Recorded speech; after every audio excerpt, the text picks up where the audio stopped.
நாகப்பட்டினம் மாவட்டம் அக்கரைப்பேட்டையைச் சேர்ந்த மீனவர்கள் கடந்த ஜூலை 9ஆம் தேதி விசைப்படகில் மீன்பிடிப்பதற்காக கடலுக்கு சென்றுள்ளனர். இவர்கள் மீன்பிடித்துக் கொண்டிருந்த போது இலங்கையைச் சேர்ந்த ஒரு ஃபைபர் படகில் மீனவர் ஒருவர் மயங்கிய நிலையில் உடல் நலன் பாதிக்கப்பட்டு இருப்பதை கண்டுள்ளனர். அவரை படகுடன் பத்திரமாக மீட்டுள்ளனர். பின்னர் பாதிக்கப்பட்ட மீனவர் இலங்கை திரிகோணமலையைச் சேர்ந்த அகமது இர்ஃபான் என்றும் இவருடன் இவரது நண்பர் ஆகஸ்டினும் மீன்பிடிப்பதற்காக சென்றதாகவும் பசியின் கொடூரத்தால் அகஸ்டின் தற்கொலை செய்து கொண்டதாகவும் கூறப்படுகிறது. இர்ஃபான் உடல்நிலை குன்றிய நிலையில் நாகை மீனவர்களால் மீட்கப்பட்டுள்ளார்.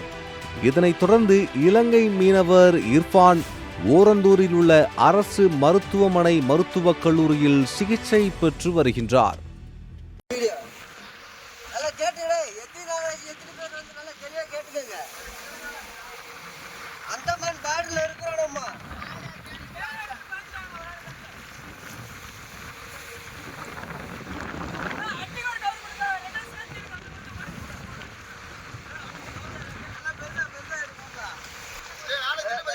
தெளிவாயிடா